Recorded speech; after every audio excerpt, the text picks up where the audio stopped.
Circuito Cultural, estamos aquí en la 94.5 Radio Sach, en Radio Sach TV en el 50.2 de la televisión digital, dejando ahí también nuestra señal abierta de la radio a través de la televisión, porque sí, al final la idea es que nos puedas escuchar de donde sea, de donde estés, de donde te encuentres. Y por cierto, a través de diariosach.cl, nuestra señal online. Tenemos app de la Radio Sach que puedes descargar a tus dispositivos móviles. Así nos permites acompañarte donde vayas, ahí estaremos, pero siempre acompañándote. Por ejemplo, recomendándote un buen libro. Y en este caso, un libro marcado, o libros marcados. La nueva novela de la escritora valdiviana Antonia Torres, que ya nos acompaña acá en el estudio, de gira aquí en Santiago, para comentar la novela. Bienvenida, Antonia. No es la primera vez que estás por nuestra radio, pero qué gusto tenerte por este libro también. ¿Cómo estás? Bien, muchas gracias por la invitación. No es primera vez que vengo y siempre es muy grato conversar con ustedes, porque además se nota que leen los libros y que están muy interesados en lo que hacemos en regiones también. Lo mínimo, y qué ganas además, porque qué apasionante relato, qué íntimo, qué especial, qué además como entrañable, cómo nos vinculamos. A veces nos cuesta tanto vincularnos con nuestros mapadres de distintas maneras, y esta es una invitación desde lo literario a quizás recoger esas revisiones personales también. Cuéntanos cómo partió Libros Marcados en tu cabeza. Mira, me han preguntado estos días hartas veces eso, y en verdad, bueno, el trabajo yo creo que de muchos escritores, pero por lo menos el mío tiene que ver con anotaciones, digamos, recuerdos, en el fondo una escritura más bien fragmentaria que está en los diarios o en los cuadernos que uno lleva, y no es necesariamente la idea, digamos, de que uno se sienta a escribir un libro desde principio a fin y lo tiene muy claro en la cabeza, ¿no? De manera muy programática, no ha sido mi caso. Y en alguna medida este libro yo creo que es como la novela que no pude escribir la primera vez con Las Vocales del Verano, que parte, yo soy autora principalmente de poesía, pero Las Vocales del Verano parte, que es mi otra novela, con un personaje que hereda los libros del padre y que están marcados, ¿no? Y que los lee y que está acostumbrada a leer esas marcas, y que de pronto sufre una especie de como independencia o de no sé cómo llamarlo, pero se siente que ya, digamos, no dialoga igual con el padre y que lo ha superado en algún sentido, ya no está de acuerdo, no superado en términos de mejor o peor, sino que ya no está de acuerdo con el padre. Claro. Y así parte la escena inicial de Las Vocales, y en algún sentido creo que el libro marcado es como que retomé esa idea y volví a escribir la novela que necesitaba escribir ahora, ¿no? Pero como te digo, son fragmentos que en algún momento yo fui dándome cuenta que había allí un tema y que había que desarrollarlo. Así que no te puedo decir cuándo empezó ni cuánto me he demorado, porque son viñetas también, ¿no? ¿Te fijas? Como la memoria, ¿no? Exactamente, una buena definición. Cuando uno trata de recordar momentos de la infancia y vuelves a ellos en distintos momentos y los relatas y los recuerdas de manera distinta. Y son fragmentarios y son arbitrarios, inconexos en apariencia, y uno les proporciona una forma, y ahí eso podría llegar a convertirse en una novela. Claro. Incluso cuando uno se acuerda de algo del pasado y tratas de contarlo, o se lo cuentas a alguien o a varias personas, uno se va dando cuenta de que lo cuentas distinto. De repente, exacto, a veces el cambio de una palabra o de un momento, de una temporalidad, y la cosa cambió. Muy de acuerdo. Y también depende de quién se lo cuenta. Claro. A veces le agregas cosas que se fueron sumando en tu investigación. Claro. Tal cual como tú lo describes. En este caso, de alguna manera también hay una frase que se repite, espero no spoilear ahí este libro, yo creo que no es eso, no creo que se da cuando se trata de un recuerdo fragmentario, además que este libro se sabe cómo empieza porque se dice del principio. Así que se sabe como mi padre es el primero de nosotras en morir. Exactamente. Y eso es y lo repites varias veces, y bueno, de ahí también lo que tú dices, ¿no? Cómo finalmente va traspasando este hecho que uno de alguna manera espera también. Claro, en la novela.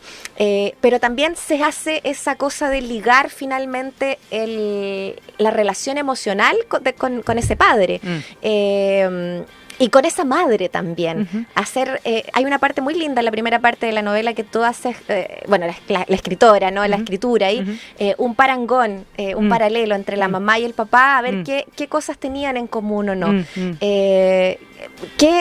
¿Qué de aquello también, y lo pregunto como desde de la escritura personal también, te interesaba también? Porque siento que es un acto muy poético lo que hiciste también allí. Sí. Se te cuela un poco la poesía. Sí. ¿Cómo fue aquello? Y sumarlo a estas dos figuras tan fundamentales para cada ser humano, como son la madre y el padre. Sí, qué bonita pregunta, muchas gracias, súper buena, y tienes toda la razón que hay algo de poesía en términos de que hay un artefacto que no es un relato habitual ahí, ¿no? Como estos paralelos. O sea, yo creo que, por un lado, yo creo que estoy autocontaminada, yo doy un taller de escritura autobiográfica hace muchos años y lo doy todo el tiempo, lo he interrumpido solamente en un año que estuve en una pega, digamos, que me absorbía completamente, ¿Ya? y son un ejercicio que yo no lo he dado en el taller, pero que podría darlo ahora que lo pienso, como establecer paralelos con palabras y con como conceptos que asocias a tus dos raíces principales. Claro. Uno se da cuenta al hacerlo que uno es más que esas dos raíces, pero cuando eres niño y todavía no has como definido tu subjetividad tan claramente, uno siempre dice soy más papá o soy más mamá, ¿qué es mi papá? Entonces ese ejercicio de decir, no sé, el papá era el almuerzo y la mamá el desayuno, o mi papá era el día miércoles y mi mamá era el viernes, o no, como ese tipo de cosas, son ejercicios muy útiles para despertar la memoria, creo yo, ¿no? Las asociaciones sin grandes pretensiones, no grandes discursos sobre esas figuras, pero un poco sintéticas que tiene el poema, ¿no? El poema es síntesis también en ese sentido, entonces tienes toda la razón, es un autoejercicio de escritura biográfica, yo creo que el que traté de hacer ahí, y claro, y finalmente me tenté y lo puse como un capítulo, digamos. Sí, totalmente, pero es bonito también como vincularlo como en ese momento personal, y me encanta que hayas tomado el tema de tus talleres de escritura autobiográfica, ¿no? Porque también desde la acción, pero también desde la enseñanza, a lo mejor ahí tú nos das esas luces también de cómo podría ser un muy buen ejercicio para cualquiera en estos momentos. Totalmente. Sobre todo en este momento, porque este libro viene a estrenarse o a leerse en un momento especial para nosotros. Lo hemos vinculado de alguna manera a estos 50 años del golpe, pero claro, pasa en una niñez, adolescencia en dictadura, en región, en un mundo intelectual más de izquierda, muy coartado desde lo político hasta de lo público a lo político también. Y me parece muy interesante hacer como esa conexión tan íntima y tan personal de lo autobiográfico con el global, vivir la dictadura en región, recordarla desde el hoy también. ¿Qué reflexiones te genera eso? Y a propósito de cómo se cuenta también en la novela lo que pasa con este mundo intelectual en regiones. Sí, bueno, evidentemente yo no programé que la novela saliera el año que se cumplen 50 años del golpe de Estado, ¿no es cierto?, del golpe cívico-militar, pero yo creo que tiene que ver simplemente con que la generación mía, que los que fuimos niños en dictadura, yo nací un poquito después del golpe, el 75, crecimos evidentemente en circunstancias muy anormales, ¿no? Y eso te marca de por vida, o sea, es como una música de fondo bastante trágica, pero también tenía sus momentos cómicos. Hay algo que no cuento ahí en la novela, pero por ejemplo mi papá, para entretenernos en las noches de verano, a veces nos hacía hacer, no sé, caricaturas de Pinochet, ¿no? Que era como reírse de la tragedia, ¿no? Como él, que era un férreo opositor al régimen, o lo imitaba. Claro, ejemplo, es que hoy día, lo decís, y hoy día acabo de ver el tráiler del Conde, esta película de Netflix que tiene a Jaime Badel como Pinochet vampiro, y me dio una risa y me lo imaginé, una caricatura de Pinochet vampiro como lo que va a salir en ese tráiler. Yo creo que el humor es un mecanismo para enfrentar la tragedia también, ¿no? Entonces, claro, nosotros crecimos en ese ambiente, ¿no? Como de tragedia, ciertamente, o sea, y no sé, mis padres tenían amigos que habían caído presos, que habían sido torturados, que a ellos directamente no les pasó nada, ¿no? Mi papá cayó una vez detenido porque andaba repartiendo panfletos, pero estuvo una noche, digamos, en la comisaría y sería, pero siempre con miedo, ¿no? Que te podía pasar. Y ese miedo también, digamos, está como una especie ahí de música de fondo, yo creo, en la novela y en algunos personajes que son muy enigmáticos también, porque justamente no se sabe dónde situarlos. Hay algunos que no se sabe si en realidad son un frentista o es en realidad un sapo de la CNI, o otro un señor que no se sabe si es una especie de intelectual extraño que vive en la costa románticamente, o en realidad es un fascista, un nazi, digamos, recalcitrante. Claro. Entonces todas esas contradicciones que se vivieron y ese miedo de no saber también determinar con quién estabas al lado, ¿no? Sí. Eso, yo crecí un poco en esa sensación. ¿Siempre en Valdivia? Siempre en Valdivia. de adulta he vivido intermitentemente fuera de Valdivia algunos años, pero siempre en Valdivia y por opción, digamos. O sea, con muchas ganas de quedarse ahí, de criar a los hijos ahí. Yo también a mi vez soy madre, entonces, y vivo con mi marido, qué sé yo. Entonces hay casi una cuestión política con quedarse en Valdivia. Sí, absolutamente. Pero me encanta venir a Santiago, ¿eh? Vengo y... O sea... Eso es lo rico de... Maravilloso me parece, que vengas todas las veces que puedas acá, visita. Pero de visita, pero volver al hogar y volver a ese hogar, que yo creo que también hay ahí una cosa como de, como tú dices, opción política, pero, o sea, qué opción más hermosa parece que hoy en día ahí. Para los santiaguinos lo es, ¿no? Sí. Lo estamos mirando. Sí, lo sé. No te digo que no. No, pero sí ha salido como cuántas veces ya como la ciudad, la mejor ciudad para vivir o la ciudad más linda de Chile, dicen. Qué sé yo. Las cifras dicen eso. Las cifras. Bueno. Ojalá que los que vayan sin auto, que vayan porque estamos en un parque automotriz ya no da más. No da más. Claro, bueno, que vayan, pero... Nos dice a nosotras acá en Santiago, así que estamos un poquito en la misma. Claro. Oye, estamos conversando de todo cuanto hay aquí con Antonia Torres, escritora valdiviana, a propósito de Libros Marcados, esta nueva novela, la segunda, porque evidentemente Tu Mundo desde la Escritura viene con la poesía y la narrativa ahí conjunta, ya a estas alturas bien presentes, pero te preguntaba también por Valdivia y lo ponía como un contexto bien importante porque me da la sensación de que de pronto en regiones uno tiene como la sensación de que la dictadura se vivió distinto, pero no sé si para bien o para mal, si fue más rígida o si fue menos en el sentido de no tener como toda esta presión de las persecuciones que se vivieron acá de esta manera, ¿no? Porque además hubo, claro, hartos campos de concentración fuera, pero más alejados. ¿Y qué pasa en una ciudad tan grande como Valdivia, tan presente, tan ciudad finalmente, donde concurrieron personas, y eso es sabido del mundo intelectual, porque claro, estaba la universidad además, entonces hay una cosa ahí, bueno, Tellier sale en la novela, ¿viste? Entonces como pensar aquello como de ese mundo de las letras presente y no necesariamente quizás tan perseguido, ¿o es una mala percepción aquella, Ana? Yo creo que no, digamos, es una percepción correcta en algún sentido, pero y en otro no, porque en el fondo las comunidades pequeñas sufren de otros problemas que son muy paradojales, digamos, que tiene que ver con que tú te topas, digamos, con tus comillas enemigos en las calles todo el rato, ¿no? Entonces eso pasaba en dictadura con mayor intensidad, o sea, qué sé yo iba en el auto de niña con mis padres y decían, mira, ese tipo que va allí es torturador, y se sabe. Y era un señor que caminaba todavía libremente, ¿no es cierto? ¿Me entiendes? Como que te topa que ese drama de que la víctima y el victimario se tocan muy de cerca, evidentemente en comunidades pequeñas se hace carne, ¿no? Claro. Porque es todo muy chico, no hay dónde arrancar. Yo he escuchado como algunas testimonios de, por ejemplo, a propósito de eso, es como, por lo mismo no pasaba que te torturaba porque era con la misma persona que te criaste toda la vida. Hay un cuartel de la CNI, pero claro, que hoy día es la Casa de la Memoria, hay, ¿no es cierto?, en la cárcel de Valdivia, la Isla Teja, digamos, cayó preso el gobernador y el alcaide, el gobernador de la provincia inmediatamente, al día siguiente, el dirigente máximo del Partido Socialista estaban a los 2 días ahí, o sea, fue igual que en todo Chile, pero lo que quiero decir es que se producen esas tensiones, ¿no? Que como es una comunidad pequeña, en el fondo tú tienes que convivir muy cercanamente con las personas con las que se piensa muy, muy radicalmente distinto. Sí. Entonces, también en la novela aparece algo de eso, ¿no? Sin ser explícito, porque la literatura tiene que ser más literaria que literal.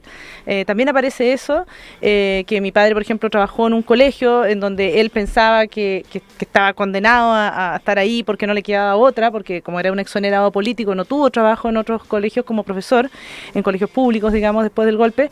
Y a pesar de ser un colegio muy conservador en muchos aspectos, digamos, como era un colegio financiado por un país extranjero, abrió las puertas a estos profesores exonerados. Entonces se producían esas como paradojas también, ¿no? Como, claro. Y finalmente también el contacto con esos profesores extranjeros, en este caso eran alemanes, produjo una especie de ventana o de aire o de mínima oxigenación en una época de mucha asfixia, ¿no? Sí. Entonces logró hacer teatro, hizo algunas cosas, llevó a cabo talleres literarios, él, digamos. Entonces se producen esas cosas que pueden ser paradojales, para bien y para mal. Claro. Para bien y para mal, como en general, ¿no? Porque igual es jugado finalmente. Es tomar una opción que no necesariamente es te juega a salvo todo el tiempo. No, en absoluto. O sea, de hecho, muchos poetas y profesores partieron al exilio justamente después del golpe. Hay varios casos conocidos, digamos, en la Universidad Austral, partiendo por Guillermo Araya, que llegó a ser decano de la Facultad de Filosofía y Humanidades, que se tuvo que ir al exilio a Holanda, o qué sé yo, Walter Oeffler, que es un poeta bastante conocido y profesor también de la universidad, también. O sea, hubo, digamos, la racia fue la misma, ¿no es cierto? Y cambiaron las condiciones. Y mi papá y otra gente vivió lo que se llama, ¿no es cierto?, hoy en día el exilio interno, ¿no?, que es otra forma también de exilio. Pero curiosamente siempre se levantaron y yo creo que eso también pasó a todo nivel, no solamente en regiones, iniciativas y proyectos culturales extraños, porque yo creo que el arte siempre, por esta cosa que tiene como ambigua, ¿no es cierto?, logra pasar las vallas de la censura, y es una forma de resistencia que no es solo simbólica, a veces es bastante efectiva, digamos, políticamente. Totalmente. Sí. Antonia, ¿y cómo es para ti? Ya, porque tenemos que decir, claro, tú eres aquí un muy buen referente de la escritura autobiográfica, pero lo que decías tú, esta sigue siendo una novela. Entonces hay cosas muy literarias y no tan literales, entonces se maneja también aquello, ¿no? Cómo se pasa ciertas cosas también a la ficción y te das licencias también para ello. Quizás también desde ahí y desde ese lugar de la creación, ¿cuál es tu relación con la muerte?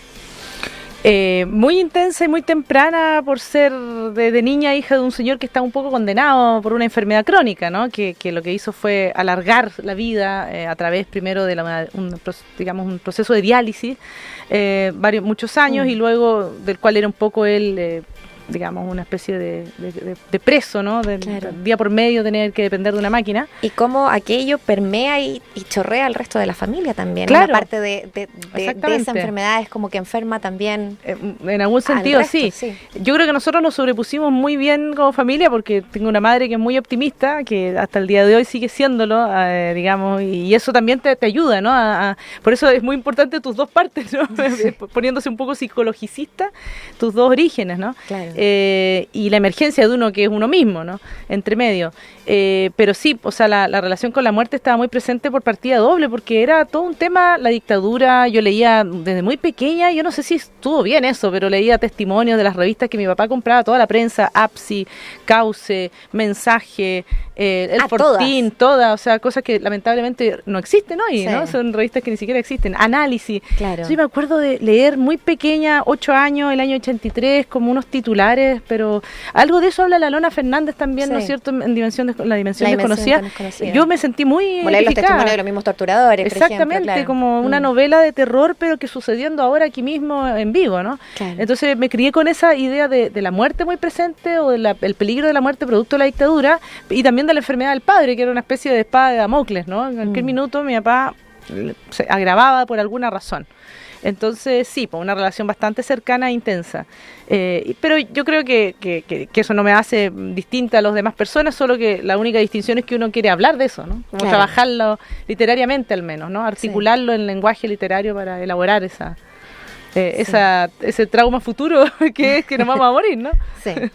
Bueno, Libros Marcados nos habla de todo aquello, de este rinconcito familiar que te acoge, que te invita a la creación desde lo literario, que claramente fue un motivo de inspiración, de alguna manera lo vemos ahí, pero también habla de todo ese contexto externo también, y cómo esos cruces van involucrando, los cruces de lo doméstico y de lo externo, van haciendo también que la trama avance, que los personajes crezcan, que las personas fuera de lo literario también se transformen, ¿cierto?, en hoy día algo como mítico dentro de estas páginas. Sí.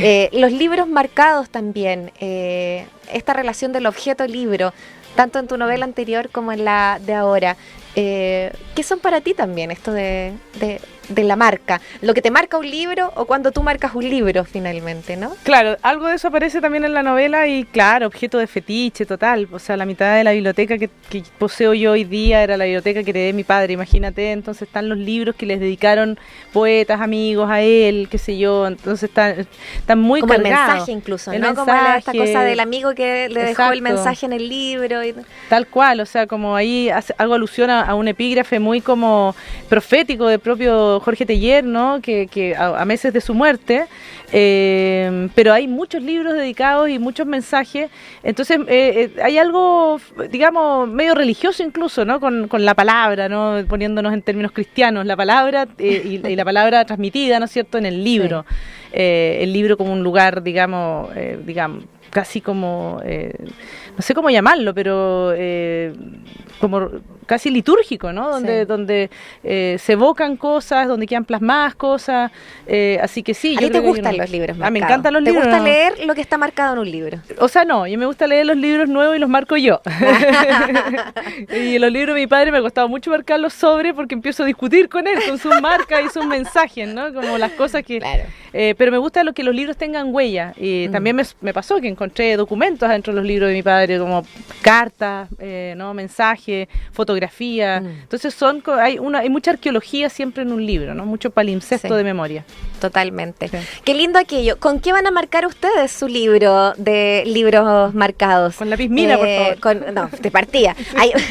Ahí por favor, ese es otro tipo de marca. Sí. Como que esa cosa marca de subrayar, por favor. No. A menos que sean fotocopias. No, pero hoy estamos regalando tu libro. Gracias a Penguin Random House que nos dejó un ejemplar. Ahí lo vamos a estar regalando. Está en nuestro Instagram. Busquen el posteo de libros marcados de Antonia Torres y participen. Están todas las instrucciones ahí, @RadioSach en Instagram, para que puedan participar. Un lindo autorregalo o regalo para poder compartir. Sigamos marcando libros de esta manera, ¿no? con esta arqueología que se puede dejar adentro, con las fotos, con las hojas de otoño, o con la marquita, o la dedicatoria, etcétera, etcétera. Antonia Torres, un gusto tenerte acá por Santiago. Que ganas de ir a hacerte la próxima entrevista ya Valdivia. Vayan. Eso nomás. Ya, muchas gracias, que te vaya muy bien. Gracias a ti, gracias por la linda lectura que hiciste.